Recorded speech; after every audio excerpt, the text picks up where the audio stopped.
Así me gusta. Porque sí. No, en realidad lo estaba viendo con algunos alumnos en la escuela el tema y el fin de semana estuve leyendo un poco y dije, bueno, voy a resucitar un poco estos cuentitos que andan por ahí y en realidad los resucité en mi interior, digamos, porque viste que cuando agarras una cosa que no lees hace, lamentablemente uno ya a esta altura de la vida puede decir 10 años, por ejemplo, y decía, mira, no me había dado cuenta o no había encontrado nada acá y ahora me estoy fascinada con una cosa que, como onda descubrimiento, una cosa que ya había leído, Qué obviamente, bueno. ¿no? Pero es bonito Pero eso. con una actitud totalmente diferente, seguramente. Qué bonito. Así que, y voy a hablar de un libro de Ray Bradbury, que no es el más clásico, porque uno dice, bueno, Bradbury, las crónicas marcianas, Fahrenheit, que ya hemos hablado. Pero voy a hablar de un libro que se llama El hombre ilustrado, que es una serie de cuentos que se publicaron juntos en 1951, pero ya habían sido publicados en revistas, y que es súper actual. Yo le recomiendo a la gente, bueno, por algo hay ediciones hasta el día de hoy, que vaya y lo compre, porque este hombre realmente hizo futurismo.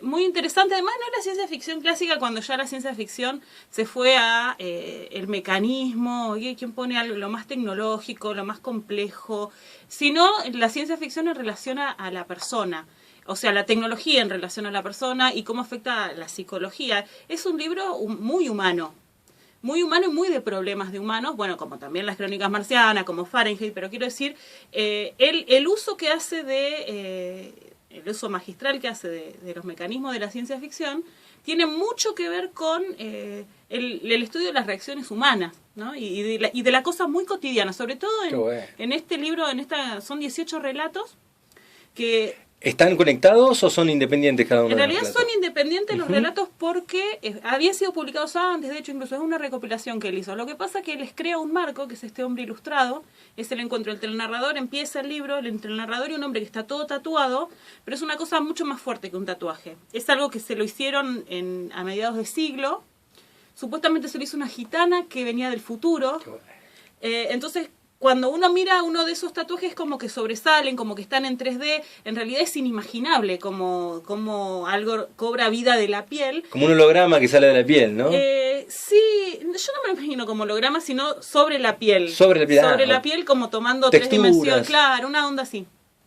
La cuestión que el narrador se encuentra con este hombre que es un vagabundo y que le dice que se siente como un poco maldito, que seguramente vino del futuro la mujer que le hizo eso porque las cosas que tiene tatuadas en el cuerpo no existen, y quedándose con este hombre varios días y sobre todo en una noche donde el otro está durmiendo y este se queda hipnotizado mirándole los tatuajes, de cada tatuaje surge uno de los relatos. Entonces ahí enmarca todos los relatos que tienen que ver con el futuro con respecto a 1950. Está muy interesante en una de las últimas ediciones que prologó Bradbury, que fue en el 97. Recordemos que Bradbury murió en el 2012, o sea, no hace muy poco, a los 91 años, y forma parte, yo no sé si es casualidad o qué, pero venimos hablando y juntando muchos escritores de la generación del 20 y del 30, y mamita, qué generación, ¿eh? Y un montón que llegaron a los 90, otros que se quedaron en el camino, están, como decíamos el otro día, los que se murieron jóvenes, ahí como en el apogeo, y los que llegaron a los 90 y siguieron con producciones, ¿no? La misma Munro que hablábamos el otro día, bueno, Venturini que tiene como 96 años ahora, son todos escritores de esa generación que ha sido, la verdad, como muy visionaria. Qué bueno. Excelentes producciones. La ciencia ficción tiene raíces en el siglo XIX en Julio Verne y Wells, ¿no? Que Wells es muy conocido por la Guerra de los Mundos y porque lo hizo radiofónico el relato y la gente se lo creyó, esa invasión extraterrestre. Una churretera por todas las calles provocó. Exacto. Y Bradbury es como, en el siglo XX tenemos la herencia de todos esos relatos que precisamente van en estas dos vertientes.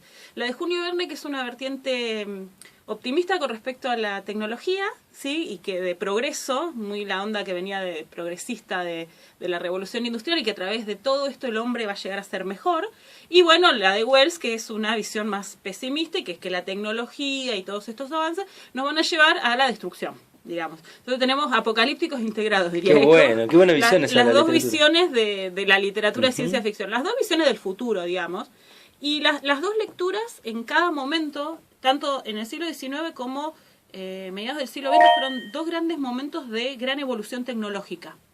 lamentablemente en el siglo XX tuvo que ver mucho con la guerra, por eso toda la producción de los 50, que es de posguerra y de Guerra Fría, tiene mucho que ver con la visión de un mundo destruido, porque realmente la amenaza de la guerra atómica estaba, bueno, Bradbury habla en muchos de sus cuentos del mundo destruido, de la Tercera Guerra Mundial, o sea, es post la Tercera Guerra Mundial, esas cuestiones. Ambientes que son parecidos a... Totalmente sí, lectura de época, ¿no? Bueno, tanto el siglo XIX, que fue como el estallido de la revolución industrial, la más fuerte, como en el siglo XX con los adelantos por la guerra, realmente son lecturas de época estas literaturas, que hoy en día permanecen muy actuales, porque ahora estamos viviendo un montón de las cosas. El otro día veía un documental de Pablo, en realidad el documental es de Encuentro, de una serie de programas, se llama Horizontes Lengua, una serie de programas que analizan diferentes temas de literatura, y hay uno de ciencia ficción que entrevistan a Pablo Capano, que es en Argentina uno de los especialistas en ciencia ficción. Y decía que, a ver, la ciencia ficción... hay como una controversia entre si primero el hombre inventa, crea y después la tecnología realiza eso que fue primero invención, o si se adelantaron o si de alguna manera eso iba a ir por ese carril. Pero hay cuestiones de realidad virtual, el huevo o la gallina también puede pensar. Sí, bueno, un montón de cosas que aparecen, por ejemplo, Verne, no sé, que es como muy adelantado, muy simbólico de eso. Bueno, ahora con alguna de las cosas que les voy a mencionar de Bradbury también, decimos, bueno, primero el hombre lo imagina y después se da, alguien toma de eso y lo reproduce. Primero estuvo en la literatura. O sea, y sí, de un sueño, de una imaginación sale, no totalmente. sé si de la literaria. Yo pensaba por ahí, como soñando en un momento determinado, tenía la leyenda de Verne también, la idea de que por ahí estos tipos que estaban siempre bohemios o relacionados al mundo de la cultura, del arte, de las ciencias en algún momento determinado, de que estaban en contacto con personas que no habían llevado conocimientos a lo público, pero sí que ya estaban en contacto con cosas... Bueno, esa es la ¿no? otra fantasía, ¿no? Que hay un montón de cosas que se hacen en secreto. Exactamente, o sea, y que ellos tenían el acceso. Las teorías conspirativas, ¿no? Que es otra gran rama de la literatura que está muy buena. Bueno, este libro tiene... hay un cuento... No traje un audio de ese cuento, pero recomiendo a todos los padres, docentes, a mí me impactó muchísimo. Se llama La Pradera y es una casa... ¿Viste en las películas de los 50 de espías y de dandy, qué sé yo, que apretan un botón y se cambia una biblioteca por sí, genial. Toda esa fantasía que hubo en la Guerra Fría de a ver quién tenía más caos tecnología. Y control. Totalmente Agente 86. En el cuento es una casa inteligente también, donde hacen todo, o sea, de la mesa sale el pan, está todo hecho, no hacen nada. Entonces una familia se compra una de estas casas y compran para los chicos un cuarto, que es un cuarto que es como de una realidad virtual, o sea, por eso decimos es una cosa que ahora lo asemejaríamos a las, no sé, a las Wii o a ese tipo de cosas, pero más todavía. Disculpame que te pregunté, ¿el año me dijiste de este cuento aproximadamente? Y se recopilaron en el 51, son previos. Qué bárbaro, sí. Loco, qué mente, por Dios. En realidad en el cuarto vos entrás y el cuarto es como que te lee la mente. Y entonces aparecen las cosas que vos tenés en la cabeza. Entonces es un cuarto de juegos, pero que te lee tu mente. Y en lo que vos pensás constantemente se reproduce en el cuarto. Entonces los chicos de este matrimonio, una nena y un varón, se obsesionan con el cuarto, pasan cada vez más tiempo. Y el padre cada vez que pasa siempre está en África. Entonces hay la descripción inicial del cuento que es maravillosa, que es como se abre el techo. Los chicos están quemados por el sol porque viven en el sol africano, digamos. El olor la cuestión de los leones dando vueltas todo el tiempo. Siempre de manera virtual, ¿no? No hay una... Aparentemente hay una cuestión virtual. Okay. Sí, el cuarto de juegos es como si fueran hologramas, pero lo que pasa es que es todo muy vívido. Se sienten olores, se sienten sensaciones, o sea, como frío, calor, se transmite todo, como si vos lo pudieras hacer tecnológicamente, que creo que hay mecanismos que lo hacen. Bueno, de hecho, Bradbury en el prólogo de 97 dice lo que está en ese cuento después es lo que ahora llaman realidad virtual, una cosa así. Él dice en ese prólogo, que me pareció muy interesante, que los cuentos están escritos en la lógica del ¿qué pasaría si? ¿Qué pasaría si hubiera un cuarto que... A mí no me cagan, tenían contactos adelantados de este tipo. No puede ser que hagan esas bestialidades, ¿no? No sé, la imaginación... Es tremenda. Bueno, cuestión que este padre quiere ponerle límite al cuarto, y quiere ponerle límite a sus hijos, en realidad, que venían haciendo lo que querían. Y también se da cuenta, la mujer le pide que salgan de la casa, que se vayan de vacaciones a algún lado, porque está aburrida de no hacer nada.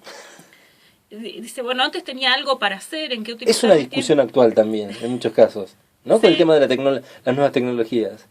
Bueno, hay una parte que parece hecha, no sé, en el 2012, donde el psiquiatra viene a ver a los hijos y lo que pasa en ese cuarto y le dice a este papá, bueno, vos como mucha gente se han entregado a vivir en la tecnología y se han olvidado de lo que es la vida real. Ah, tremendo. Le dice algo así, o sea, por eso digo que tienen una actualidad impecable los cuentos. No voy a contar el final, pero mezcla un poco estas fantasías terroríficas de qué pasaría si los chicos, o sea, qué pasa los chicos con demasiado poder y qué pasa cuando haces enojar a un chico también, y cuando ese chico tiene en sus manos una herramienta que lo supera, ¿sí? Lo podemos hacer incluso con equivalencia de que hace un chico con un arma, ¿no? Ujú. Y que en Estados Unidos ha pasado mucho también, en que se van con un arsenal en la escuela, hacen un tiroteo, bueno, cuestiones de esas. Y el final es muy perturbador. No lo voy a contar. Tenés unas ganas terribles de contarlo, pero no. Pero ya me han dicho, como a mí no me molesta que me cuenten los finales, me han dicho que tengo la costumbre de arruinarle los finales a los Pero acá demás. nunca lo contaste al final, ¿eh? Sí, no sé, me parece que sí. ¿Sí?